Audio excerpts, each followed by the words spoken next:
Oh, thank you so much. Wow, thank you for coming. I know so many of you, and there are others that I'm just getting to know. And I think especially in this time, we can all use a little bit of what Italy can teach us about living la dolce vita, about how we put, well, let me do this. Let me start with a story. And then I'm going to read you just a little snippet of the introduction. I'm going to connect it to. So one day, and I've spent, many decades going back and forth to Italy to be with family, to do some schooling there, to do some research, to do some presentations. I've done a lot of, Italy and I are very, very close. One day, when I was sitting with my father's family in a little village called Castel Pagano, provincia di Benevento, which is not too far from Napoli, not too far from Naples, and the pronuncia is pretty similar to the Napolitan. We were sitting around having dinner together, lots of family members. There might have been 20, 30 of us, which is how it is. And after dinner, they passed around a basket of these small yellow plum-like fruit. And I'd never seen them before. And partly because I think the New England climate is not conducive to growing them. But I said, gee, what are these? They're so delicious. And they said, well, they're nespoli. Anyone here familiar with nespoli? They're loquats, I guess you call them in English, and they're hard to grow in certain climates and in certain soil.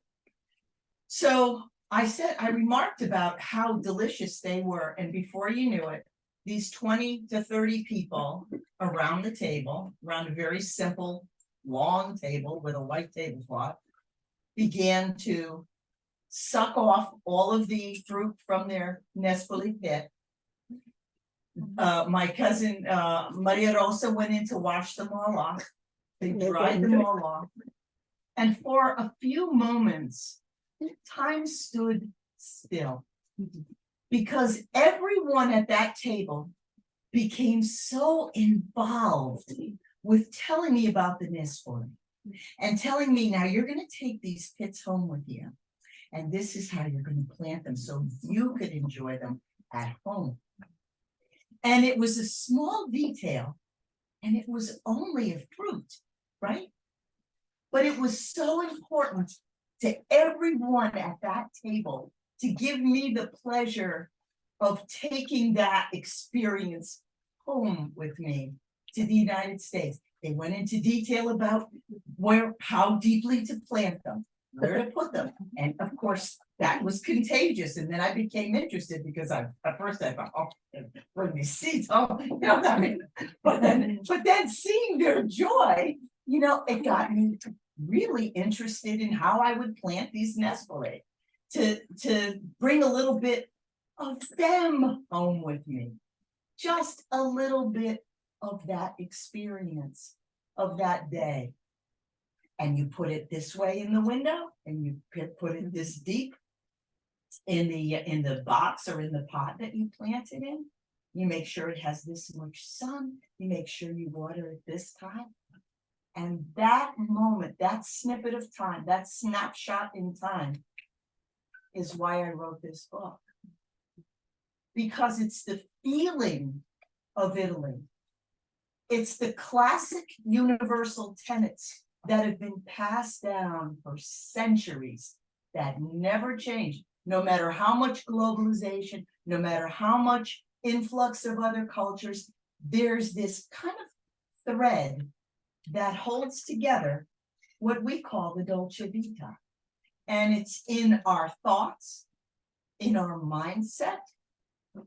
It's in what we surround ourselves with and who we surround ourselves with. And it's our behavior. It's what we do to make sure that we take care of ourselves with this approach. And so I just want to read you a little bit of this introduction. And I start off like this. Author Luigi Barzini, he wrote that book, The Italians. It's classic. He's no longer alive. He wrote it in the 70s. Beautiful book. He was an Italian journalist. He once described Italy as having the capacity to be, quote, gay, tragic, mad, pastoral, archaic, modern, or simply dolce. That means sweet. Thus, when you imagine Italy, you might think of Renaissance genius. Who of us doesn't think of Michelangelo or, Dante or Leonardo? You might think of the Roman army's invincibility, revered saints. You might think of that too. There's actually a new saint in Italy now. Actually, he's beatified. I think he needs one more miracle. It's all right though. We're good with it. But to show you how modernized, he is going to be the patron saint of the internet. They need lots of jobs. Dedicated artisans. We think of the glassmakers, in Murano. We think of the ceramics of the Positano area, or the handmade lace. We think of insightful philosophers or brilliant inventors who gave the world everything from musical notation, yes, that was Italian, to the microscope, and too much more to mention. And even eyeglasses, by the way. And of course, you would be right. Italy is all that. Italy is also synonymous with exquisite food, unparalleled wines. And I would suggest the Cananao wine you could get is the Sardinian wine. And the Sardinian, in one of the villages in Sardinia, has been designated as one of the blue zones, where the highest amount of not only centenarians, people who live to 100, are found.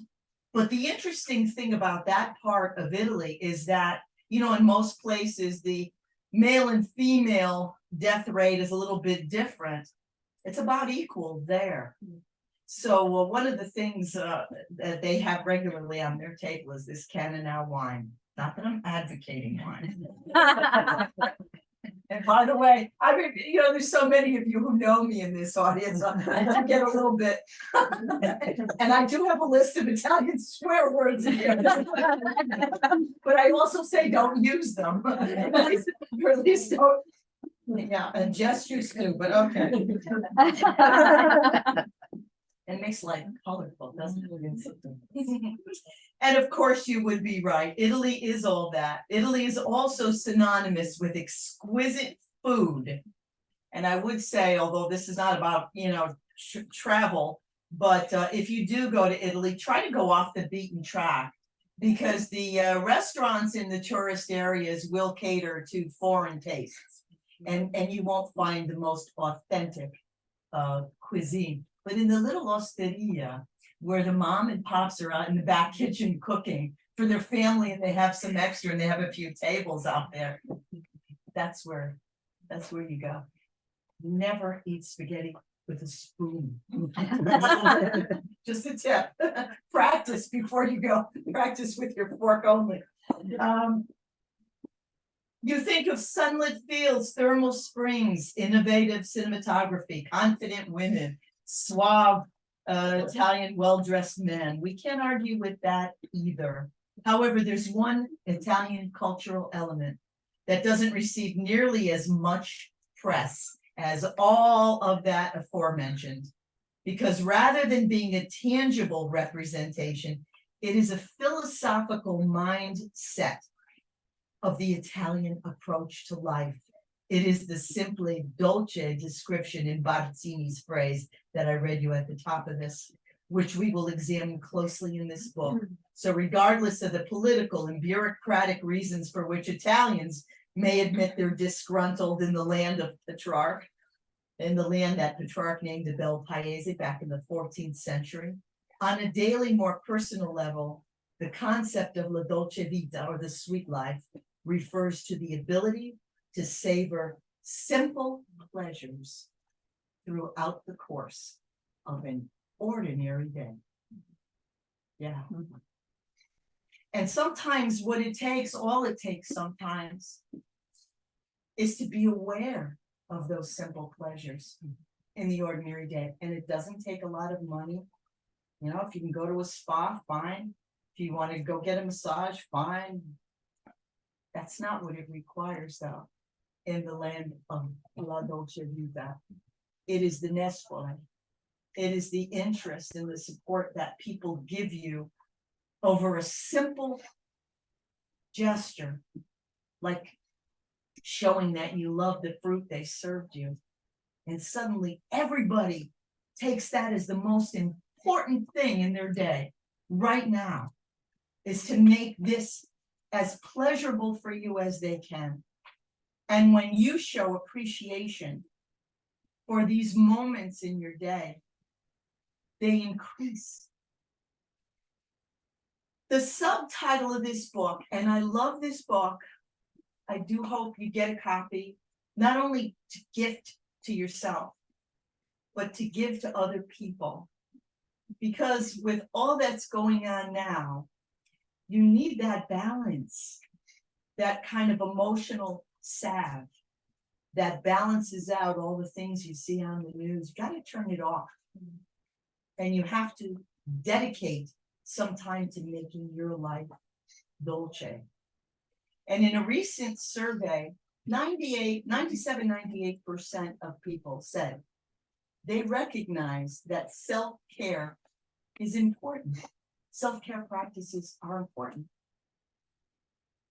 But not many people follow through. Why? Anybody know? Too busy. What did you say? I didn't say anything. Somebody, Guilt. yes, Alexander said guilt. And that's true. People feel guilty to give this time for themselves. And not only that, but somebody else said time. Was that you, Julian, said time?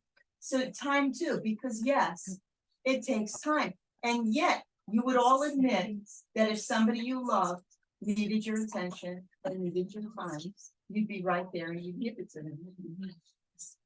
You wouldn't hesitate, you wouldn't stop. We've all been there. We've had sick people, we've had, dying pets. We've had, all kinds of things that happen to human beings. And one of the philosophers, it was Marco Aurelio, the good emperor, wrote in his diaries, nothing happens to humans that is not doable or surmountable by humans. And one of the ways we surmount is to start self-care practices, even tiny habits, even little micro habits, little adjustments to your life. Why? Because according to research, and that is just what I do. I look at the Italian, and I love all that stuff about Italy. I love the food. I love the scenery. I love the jewelry, the stained glass, you name it. I love it. But what most people don't write about is what we need most. And that is the approach to life, to living a life made of just simple joys throughout your day. Why? Because self-care practices have been linked to reduced stress, improved mental health, meaning anxiety and depression are alleviated when you honor yourself by taking care of yourself, when you make yourself your own best friend and treat yourself like you would your best friend. It strengthens your immune function. It improves your sleep quality, reduces risk of chronic disease, increases self-esteem, fosters self-compassion, and promotes happiness. Ergo, the subtitle. And there was a researcher named Michael Fortis who wrote 14 Principles of Happiness. And the best one he saved for last. And that was, in order to be happy, you have to make happiness a priority. And sometimes, yes, it takes time. It takes time to do what you should do if you need to get out and go for a walk. It takes time to be as healthy as you could. It takes some things that are not pleasant. You don't want to resist that extra dessert or that second helping, but to keep your body healthy and to honor the body that you have that takes you through life, the vehicle that takes you through life. And honoring your mind by not tormenting yourself with negative thinking all the time, but instead switching the thought. Because there was the father of psychosynthesis, which is an area of psychology you don't hear too much about, was named Roberto Assagioli. And he taught several things, practical tips that are very valuable. And again, I write all of these, you know, and more. I have a vita, which means do it yourself section at the end of every section of the book, every chapter of the book. And what he says is, you must use, when you're feeling all this negativity, there are two ways to go about it when you're feeling a little bit down or off your game. And one is thought substitution. It's as simple as that. You substitute one for the other. And the go-to is gratitude. What are you thankful for? We all have something that we're thankful for, even in the most dire of circumstances. We have something that we're thankful for, and to switch your thought and to put it on that. And the other thing is the evocative words, which he calls evocative words. And I remember when my first child was born, it was a big thing to put like note cards everywhere. To, you know, as the baby was born, like they could read.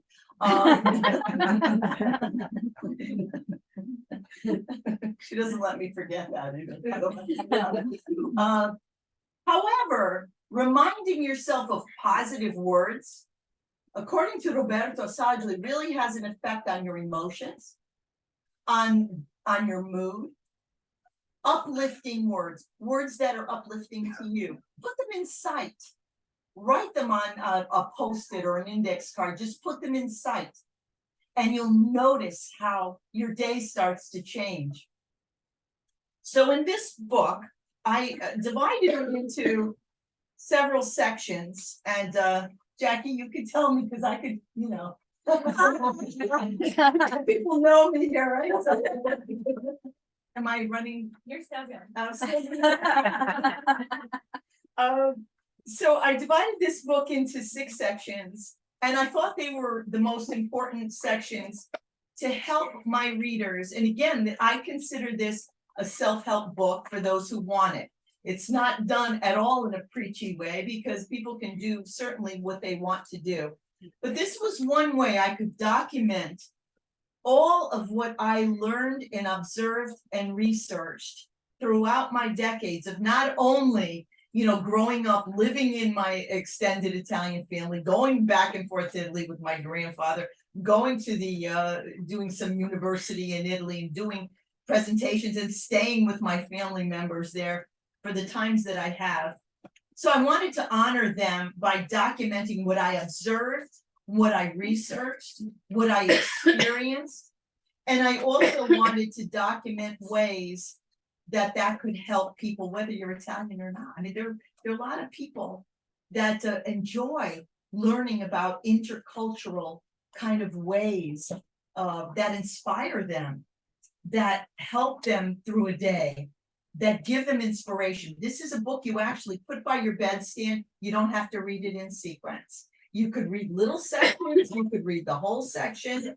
You could go right to the the do-it-yourself section, and put into practice. It's a very practical book. It's also informative, and it's also entertaining. And people who have read it have testified to that. It sounds so legal, but I don't know. But in this book, I divided into these sections. So I have the celebration of food.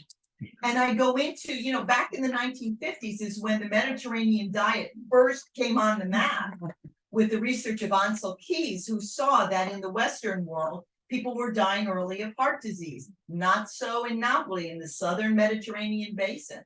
And he wanted to examine that, and he and his wife spent his life researching the power of food. We have since found out that following a Mediterranean diet not only has wonderful health benefits, there are ways you could tweak it to fit your lifestyle. You could go vegan, you could go no oil, you could go flexitarian, and do mostly produce.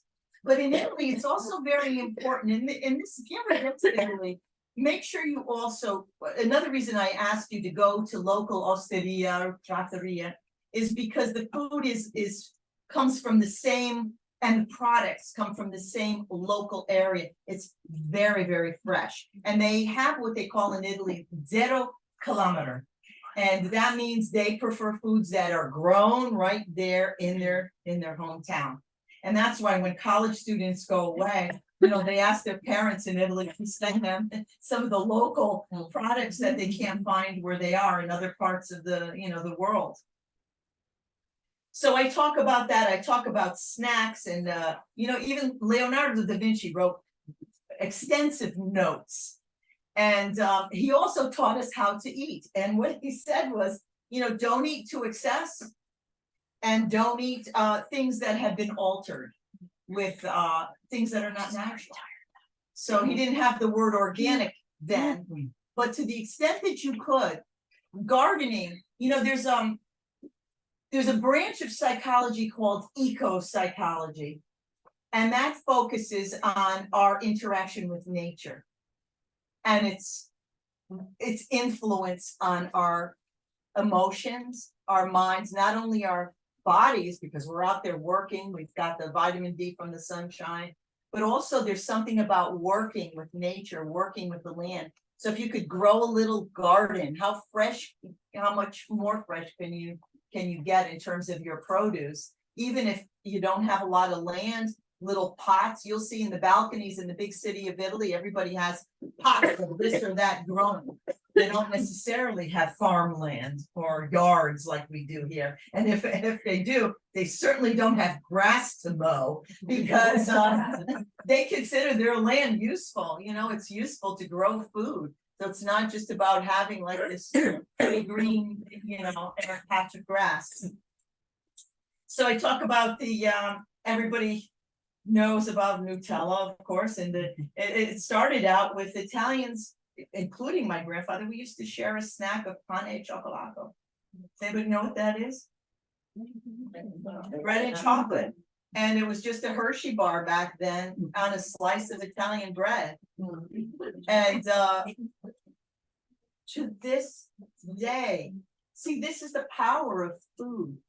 It's who you share. It's not only what you're putting in your body is important, but it's who you're sharing it with, and it's the memory you create from that moment that will stay with you forever. And that's a moment of appreciation when you think of that moment. When I talk about thought substitution, there you have it right there. Whenever I think of how my grandfather and I used to ride to Italy together, because at that time there was no internet. The letters got there, they got there. If they didn't, they didn't. It was kind of a crapshoot, but we used to have our pane e cioccolato while we were writing these letters. So they're memories as well. I have a section on Italian coffee. I also, the next section, besides the celebration of food, and note that is that my timer? Where's the candy? Okay. So it's time.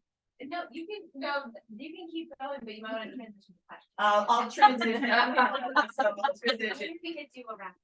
So we'll do that too. So let me just explain really quickly the last few sections. And note that I call them all celebrations, because that is exactly what they're meant to be. The celebration of time. And I talk about the Pomodoro method of becoming, more productive with your time, but balancing that with, see if you know what this means, il dolce fare niente. Well, we know what it means, you're from Italy. Don't cheat, don't tell them. The love of doing nothing. Yes, yeah, the sweetness of doing nothing. And that's a luxury. That is a self-care. That is and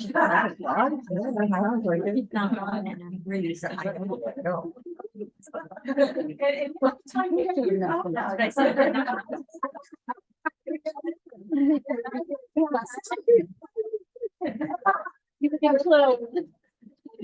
So I talked about the activities. Did you know that the activities you choose can have an effect on your emotional landscape?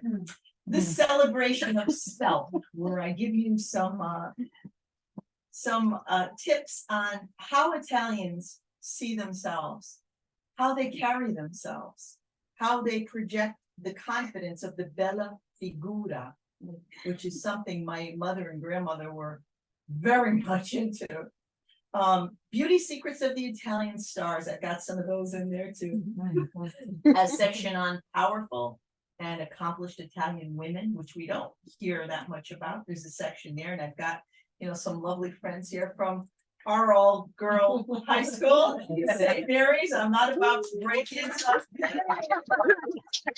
I'm not about to break into law. Folks, you know that. The Italian celebration of relationships, because Italy is all about interaction. And in this section, I even write a little bit about Italian gestures. Italian gestures are not the stereotypical, what we see, you know, flailing wildly and having no meaning. But the best Italian gestures, Luigi Barzini even writes about, says that they're almost imperceptible, but they are a communicative method that a researcher, actually he's also an author, I think his name is Franco Bullo, but it's in the book. When he moved to London from Italy, he didn't know how to communicate because he didn't know one word in English, and he did it all through gestures. And from that point on, he started a program where he took this around the world to help people communicate without the barrier of language. So being able to really, my point is, when you want to foster relationships, you put yourself into it. And gestures and show that you're being engaged in the conversation, like the old Roman orators used to do. They used to talk with their hands to pull people in, to gain their attention. And it's a sign of respect that you're not looking through, you're not looking past the person you're talking to. You know, you're looking at them and they matter. And the Italian celebration of beliefs, and I have a few superstition beliefs we all know about. You're born. We all know about those, right? Because the belief about creativity, the belief about even, I have something about the malocchio in here. Because it's the belief in something beyond. You know, you go to Italy and usually, I mean, when you turn on the news, you get the horoscope first. I mean, that's like the most important thing. So it's the belief in magic, the belief that life is not just mundane, but there's more to it. There's a lot more to it, and there's a lot we don't understand.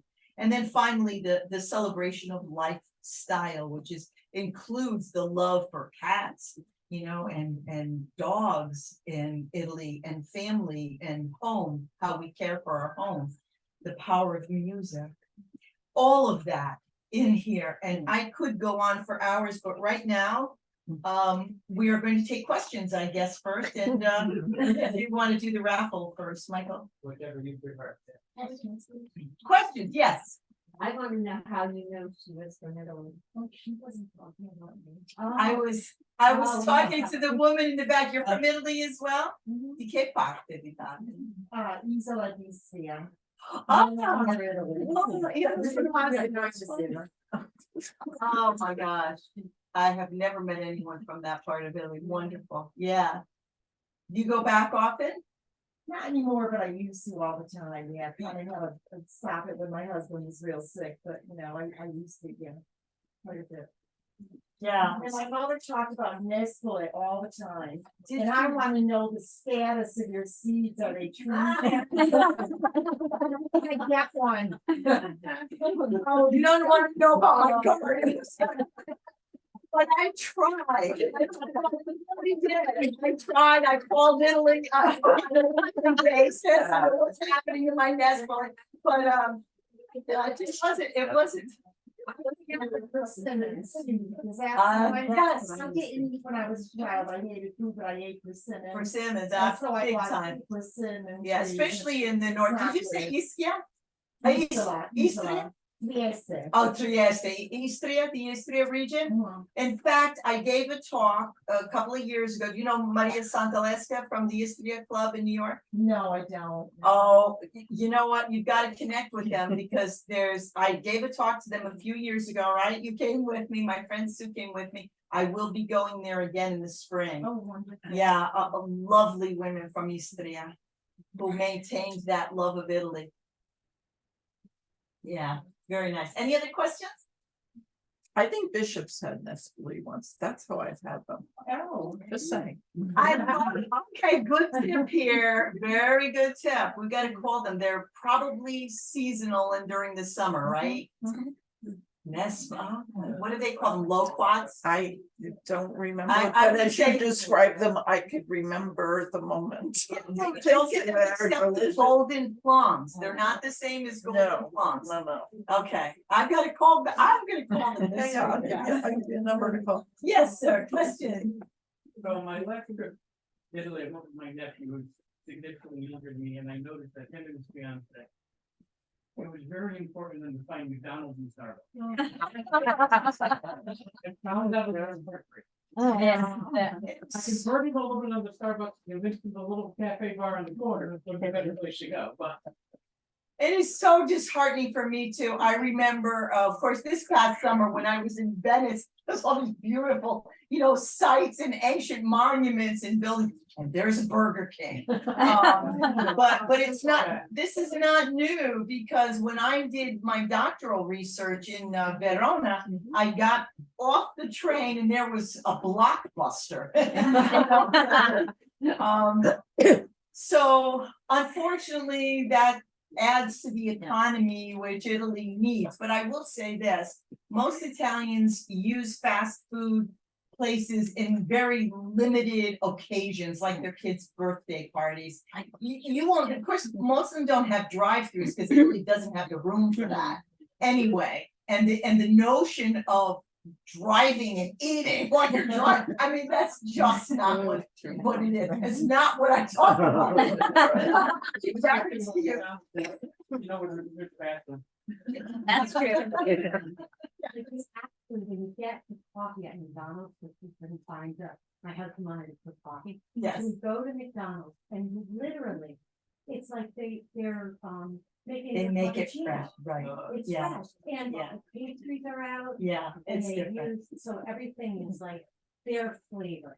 Yeah, Yes. it has their spin on it. Exactly. And by the way, another kind of couple of other Italian eating rules is that first of all, you don't order cappuccino after about 11 a.m. because it's not considered good for your digestion after that. So it's really a breakfast. I know a lot of people like go, and the other thing is, of course, I was horrified. We went to, I won't name an Italian restaurant. Most of them in the area are not really authentic.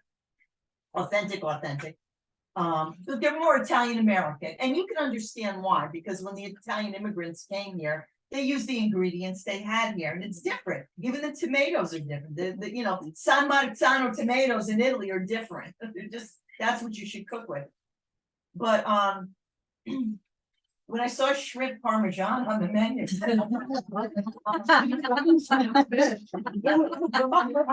Okay, no, I had a friend once, and he went with his girlfriend, and they ordered, I think it was spaghetti alla vongole. I think it was around the Mavitan region. And his girlfriend wanted cheese. And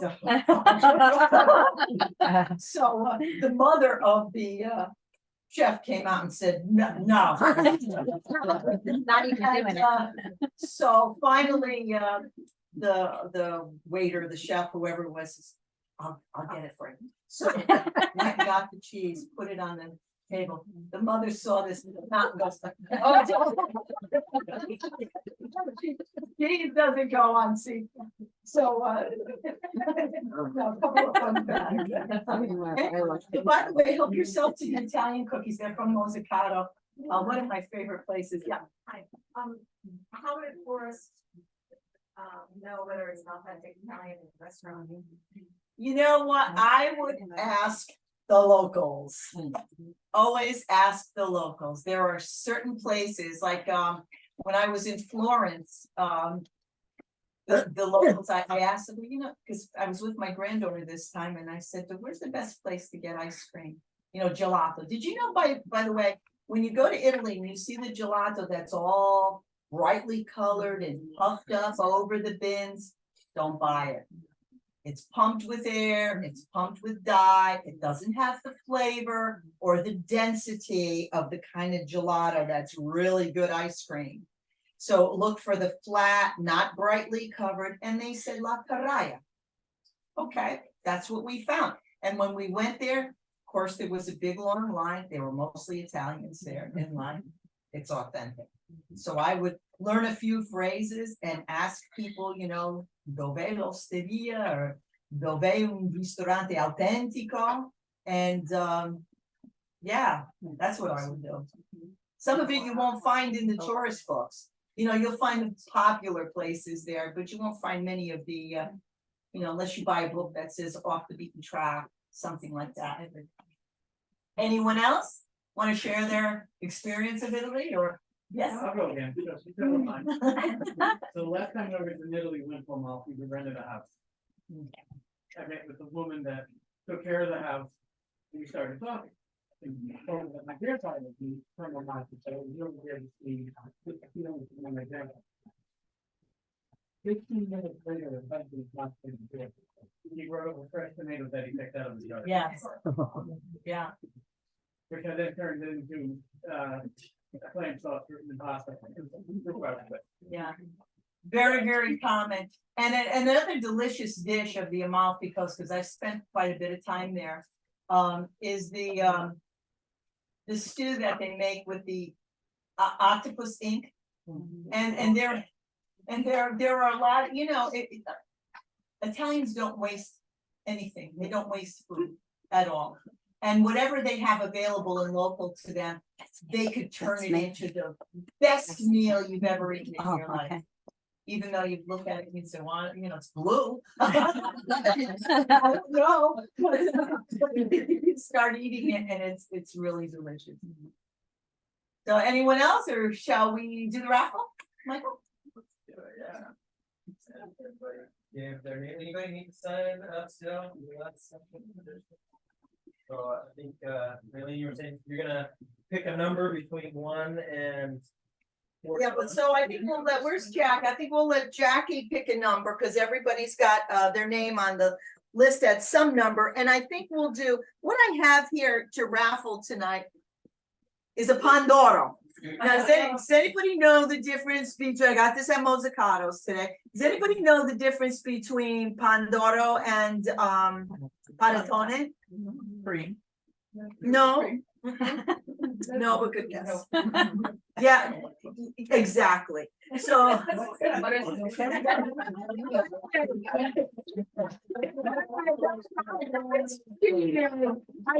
covered it. But you're right. The Pandoro actually has the shape of a 5-point star on top. They're both originated in 17th, 18th centuries in the north of Italy. One has the citron and the golden raisins. A lot of people don't like that, so I got a panettone, which is you know, egg butter. It's actually very good, and it comes with a packet of confectioner sugar. So what you do is you open the top of the plastic bag if you win this. You pour the sugar in and you kind of shake it around and it makes good. My father used to love to make toast with this. Put it in your air fryer or what have you. So, okay. So, For the Pandora, give us a number, Jackie. Number 12 is Kathy Diana. Thank you. I am 100% Italian descent. oh, My grandparents immigrated to New Haven from Amalfi. from Naples area. Yeah, because you know, the Worcester Square area is the kind of the sister city to Amalfi. Yeah, they were in Fairhaven. Mhm. And We're Fairhaven. We're Fairhaven. We're Italian, but we're not. Fairhaven. Poplar. Yeah, there are castle, but I also have in my yard now a fig tree that was my grandfather's. Do you bear it in the winter? You wrap it. You wrap it? Yeah, no, you gotta bury it. You gotta wrap it and bury it. Yeah. To be Wrap it and then you cut it and Yeah, bury it. that's right. You got it, Joanne. Okay, so now I have to raffle 4 boxes. One of them is open, but only, not that there's any missing, but I wanted to make sure they were individually wrapped inside, and they are. They're not loose chamomile teas. One of my favorite memories is being with my grandfather in Calabria, and Zia Bettina, in the morning when we woke up, she had her fresh chamomile flowers, and she just made that tea that filled the kitchen with this beautiful aroma. When you open these tea bags, these are imported from Italy. When you open these tea bags, you will smell that fragrant chamomile flower, and it's wonderful for calming. And so before you go to bed, it's wonderful to take a cup of chamomile tea. So are you calabrese as well? It's a high one. maternal grandmother. 39. 2, Lauren?